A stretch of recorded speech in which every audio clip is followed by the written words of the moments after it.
आपण मागच्या लेक्चरमध्ये पाहिलं की कन्व्हर्जन पार्टनरशिप फर्मचं लिमिटेड कंपनीमध्ये का केलं जातं, त्याच पद्धतीनं त्याची प्रोसिजर कोणकोणती असते आपण प्रोसिजर पाहिली.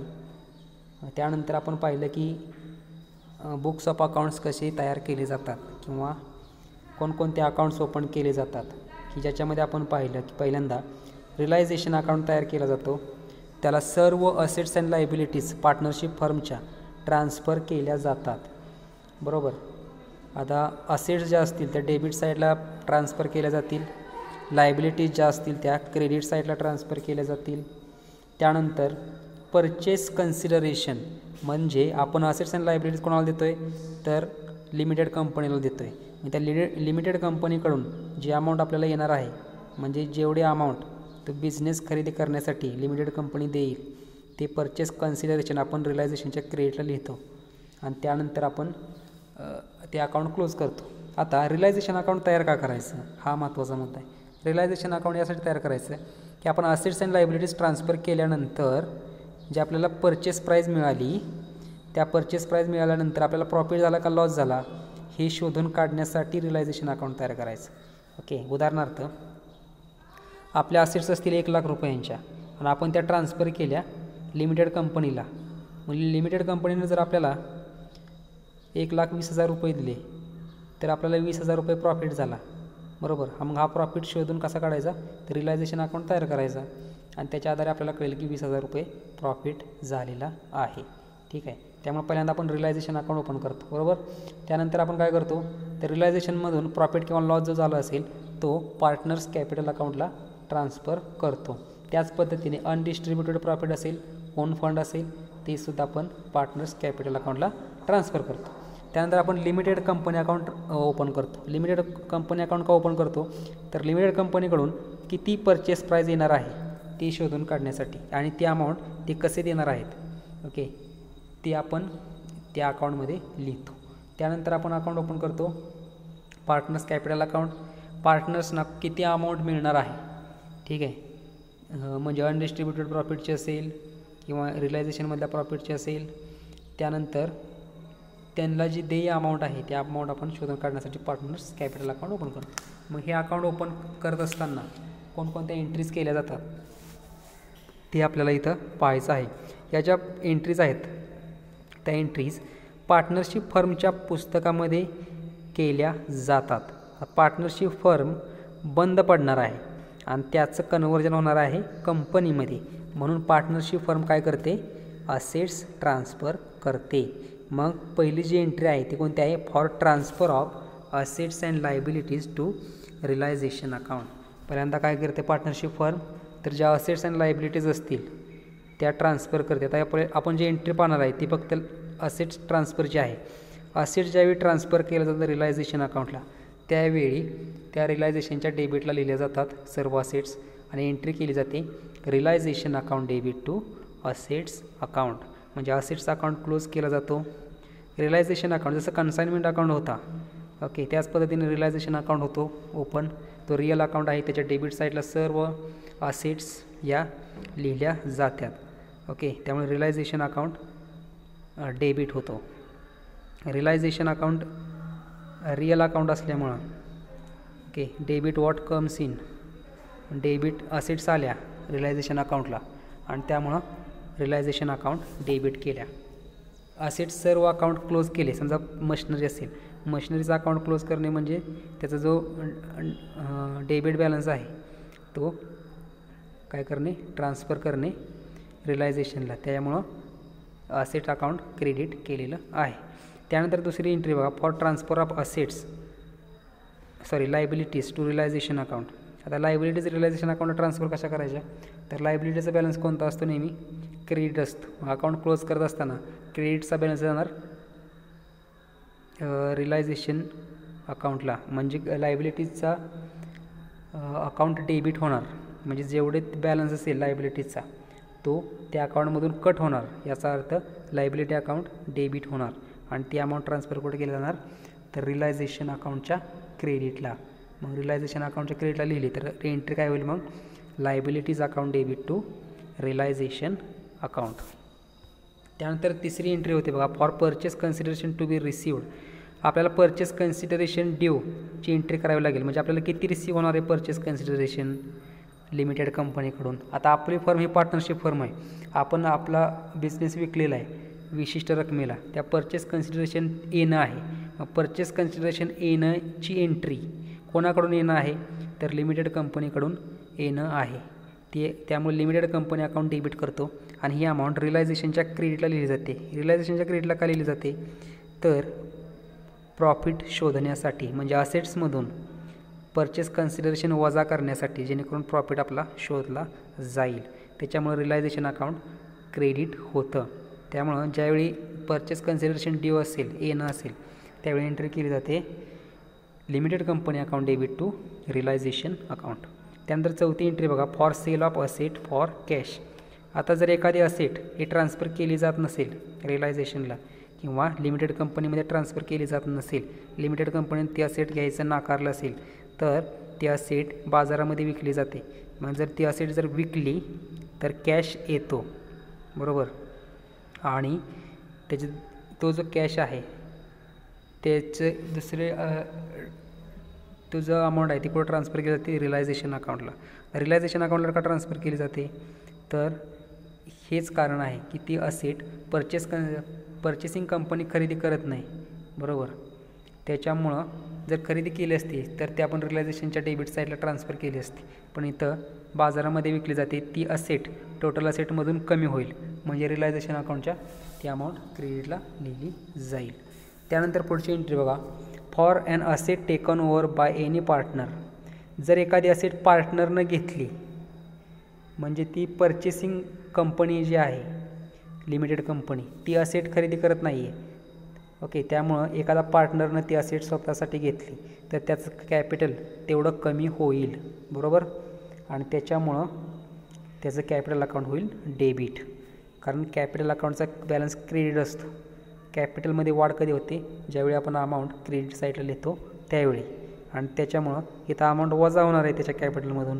त्यामुळं का कमी होणार आहे, कारण त्यानं असेट्स ती घेतली, त्यामुळे कॅपिटल अकाउंट डेबिट होईल. क्रेडिट काय होईल, रिलायझेशन अकाउंट. नेहमीप्रमाणे मगाशी सांगितल्याप्रमाणे जर पर्चेसिंग कंपनी असेट जर घेत असेल तर ते आपण असेट्स डेबिट साईडला लिहितो. पण असेट जर घेतल्या नाहीत, आपण विकली किंवा एखाद्या पार्टनरने घेतली, तर त्या टोटल असेटमधून ती असेट वजा होते आणि त्याच्यामुळे ती अमाऊंट आपण लिहितो रिलायझेशनच्या क्रेडिटला. आणि त्यामुळे एंट्री होते partners capital account debit to realisation account. त्यानंतर तिसरी एंट्री, 6वी एंट्री बघा, for payment of liability and realisation expenses.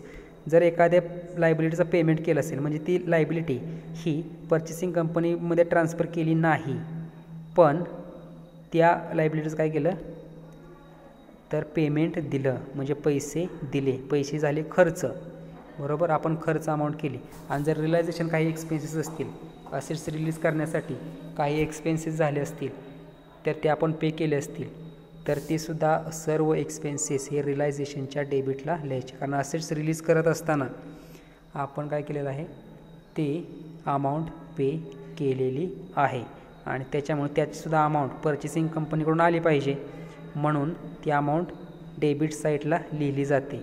जेणेकरून त्यांच्याकडून जे अमाऊंट येईल पर्चेसिंग कंपनीकडून, त्यातून हे सर्व एक्सपेन्सेस वजा होऊन मग आपल्याला प्रॉफिट किती राहतो आहे हे शोधण्यासाठी. आणि त्याच्यामुळं ज्यावेळी एक्सपेन्सेस केले जातील, पेमेंट लायबिलिटीचं केलं जाईल, त्यावेळी ती अमाऊंट रिलायझेशनच्या डेबिटला लिहिली जाईल. एंट्री होईल realisation account debit to capital account. त्यानंतर 7वी एंट्री बघा, for liability taken over by partner. जर एखाद्या पार्टनरनं लायबिलिटी घेतली, म्हणजे त्यानं ती अमाऊंट तो स्वतःच पे करणार आहे, याचा अर्थ त्याचे स्वतःचे पैसे खर्च होणार आहेत, बरोबर. पैसे जर त्यानं बिझनेसमध्ये आणले तर त्याचं कॅपिटल वाढतं आणि लायबिलिटी जर स्वतः पे करत असेल तरीसुद्धा त्यानं बिझनेसमध्ये पैसे आणलेच असा त्याचा अर्थ होईल. त्याच्यामुळे त्याचं कॅपिटल वाढेल. मग अशी आपण एंट्री पाहिली असेट्स टेकन ओव्हरची. असेट जर टेक ओव्हर केली पार्टनरनं तर त्याचं कॅपिटल कमी होतं, कारण त्याला ती असेट मिळते. पण इथं जर लायबिलिटी त्यानं टेक ओव्हर केली तर त्याचं काय होईल, ती अमाऊंट त्याला देय होईल, द्यावी लागेल त्या क्रिएटरला किंवा जी लायबिलिटी असेल त्या व्यक्तीला, आणि त्यामुळं त्याला स्वतःचे पैसे पे करावे लागतील. त्यामुळे त्याचं कॅपिटल वाढेल. त्यावेळी त्याचं पार्टनर्स कॅपिटल अकाउंट काय होईल, क्रेडिट होईल. म्हणजे त्याच्या कॅपिटल अकाउंटच्या क्रेडिट साईडला ती अमाऊंट लिहिली जाईल आणि त्याच्यामुळे एंट्री होईल realisation account debit to partners capital account. त्यानंतर 8वी एंट्री बघा, for payment of realisation expenses. जर रिलायझेशन एक्सपेन्सेस असतील आणि ते जर पे केले असतील तर एंट्री काय होते, realisation account debit to cash or bank. आपण ही मागाशीच एंट्री पाहिली होती, एंट्री क्रमांक 6. रिलायझेशन एक्सपेन्सेस पे केले असेल तर एंट्री होती realisation account debit to cash or bank. Okay, तीच एंट्री डबल इथं आलेली आहे. त्यानंतर नेक्स्ट 9वी, for transfer of realisation profit. आता रिलायझेशन अकाउंट क्लोज करायचा. आपण डेबिट साईडला सर्व असेट ट्रान्सफर केलेल्या लिहिल्या, क्रेडिट साईडला काय लिहिलं, लायबिलिटीज आणि परचेस कन्सिडरेशन, ते अमाऊंट जी आली. मग त्यातून आपल्याला कळेल की आपल्याला प्रॉफिट झाला की लॉस झाला. असेट्स मायनस लायबिलिटीज जर केल्या तर नेट असेट राहतात. ओके, आणि नेट असेट्सपेक्षा जास्त अमाऊंट जर पर्चेसिंग कंपनी देत असेल तर प्रॉफिट होईल. नेट असेटपेक्षा कमी अमाऊंट जर दिली तर लॉस होईल. मग तो शोधून काढण्यासाठी आपण रिलायझेशन अकाउंट काढला होता. मग आपण काय केलं, रिलायझेशन अकाउंट क्लोज केला. मग त्यातून प्रॉफिट जर झाला असेल तर प्रॉफिट काय करायचा, पार्टनर्स कॅपिटल अकाउंटला ट्रान्सफर करायचा, कारण हा पार्टनर्सचा त्या प्रॉफिटवर हक्क आहे आणि प्रॉफिटमुळे त्यांचं कॅपिटल वाढणार आहे. ओके, रिलायझेशनचा जो डेबिट बॅलन्स आला म्हणजे प्रॉफिट आला तो क्रेडिटला ट्रान्सफर करायचा पार्टनर्स कॅपिटल अकाउंटच्या. त्यामुळे एंट्री करायची realisation account debit to partners capital account. यानंतर 10वी एंट्री बघा, for shares, debentures, cash etcetera received from limited company. आपण तिसरी एंट्री केली होती बघा की परचेसिंग कंपनीकडून आपल्याला अमाऊंट ड्यू आहे, म्हणजे परचेस कन्सिडरेशन येणं आहे. ओके, त्यावेळी ती अमाऊंट आपण डेबिट साईडला लिहिली होती लिमिटेड कंपनी अकाउंटच्या. जर त्यांच्याकडून अमाऊंट रिसीव झाली, ती जर कॅशच्या स्वरूपात झाली असेल, शेअर्सच्या स्वरूपात झाली असेल किंवा डिबेंचरच्या स्वरूपात झाली असेल, म्हणजे पार्टनर्सना समजा पार्टनरशिप फर्मला समजा 20,000 रुपयांचं येणं आहे, म्हणजे परचेस कन्सिडरेशन 20,000 रुपये आहे.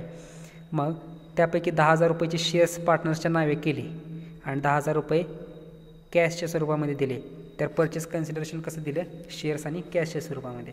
ओके, याच पद्धतीनं जर शेअर्स, कॅश आणि डिबेंचर्स यांच्या साह्याने जर परचेस कन्सिडरेशन रिसीव झालं तर एंट्री करायची shares account debit, debentures account debit, cash और बँक अकाउंट डेबिट. यापैकी समजा फक्त कॅशच्या स्वरूपामध्ये पैसे रिसीव झाले असेल तर फक्त कॅश अकाउंट डेबिट होईल आणि टू लिमिटेड कंपनी अकाउंटच्या क्रेडिटला लिहायची अमाऊंट, म्हणजे त्यांच्याकडून ती अमाऊंट रिसीव झाली आणि लिमिटेड कंपनी अकाउंट क्लोज करून टाकायचा. म्हणजे आपल्याला ही अमाऊंट रिसीव झाली, डेबिट वॉट कम्स इन, काय आलं, शेअर्स, डिबेंचर्स आणि कॅश. कोणाकडून आलं, लिमिटेड कंपनीकडून. त्यामुळं ह्या पद्धतीनं ही एंट्री होईल. त्यानंतर नेक्स्ट एंट्री कोणती होईल, for distribution of general reserve and profit and loss account credit balance. Balance शीटमध्ये पार्टनरशिप फर्मच्या जर अनडिस्ट्रीब्युटेड प्रॉफिट असेल, म्हणजे कोणता रिझर्व फंड असेल, जनरल रिझर्व असेल किंवा प्रॉफिट अँड लॉस अकाउंटचा क्रेडिट बॅलन्स असेल. प्रॉफिट अँड लॉस अकाउंटचा क्रेडिट बॅलन्स म्हणजे प्रॉफिट, क्रेडिट साईड मोठी प्रॉफिट अँड लॉस अकाउंटची म्हणजे क्रेडिट बॅलन्स. मग जर तसं जर प्रॉफिट असेल तर तो त्या प्रॉफिटवर हक्क कोणाचा असतो, तर पार्टनर्सचा असतो. त्यामुळे असं अनडिस्ट्रीब्युटेड प्रॉफिट किंवा प्रॉफिट अँड लॉस अकाउंटचा क्रेडिट बॅलन्स या सर्व अमाऊंट ट्रान्सफर केल्या जातील पार्टनर्स कॅपिटल अकाउंटला. त्यामुळे त्या अमाऊंट होतील डेबिट आणि पार्टनर्स कॅपिटल अकाउंट क्रेडिट होईल, म्हणजे पार्टनर्सचं कॅपिटल वाढेल. त्यानंतर 12वी एंट्री केली जाते, if there is a profit or loss debit balance. जर प्रॉफिटच्या ऐवजी जर लॉस झाला असेल, बॅलन्स शीटमध्ये जर लॉस असेल, प्रॉफिट अँड लॉस अकाउंटचा डेबिट बॅलन्स म्हणजे लॉस, तसं झालं असेल तर पार्टनर्सचं कॅपिटल तेवढ्या अमाऊंटनं कमी होईल, बरोबर. आणि त्याच्यामुळे एंट्री होईल partners capital account debit to profit and loss account. आणि त्यानंतर मग शेवटची एंट्री कशाची होती, तर for payment of cash or distribution of shares and debentures to partners. जे पार्टनर्स कॅपिटल अकाउंटचा जो बॅलन्स असेल, मग तेवढी अमाऊंट पार्टनर्सना देय आहे, मग तेवढ्या अमाऊंटचं काय केलं जाईल, त्यांना शेअर्स, डिबेंचर किंवा कॅशच्या स्वरूपामध्ये त्या अमाऊंटचं पेमेंट केलं जाईल आणि एंट्री होईल partners capital account debit. Partners capital account debit का होईल, तर पार्टनर्स कॅपिटल अकाउंट इथं क्लोज होईल. कशाच्या स्वरूपामध्ये, तर शेअर्स दिल्याच्या स्वरूपामध्ये, डिबेंचरच्या स्वरूपामध्ये किंवा कॅश और बँकच्या स्वरूपामध्ये. आणि त्यानंतर मग पार्टनर्स कॅपिटल अकाउंट क्लोज झाला की ते एक्झाम्पल पूर्ण होईल.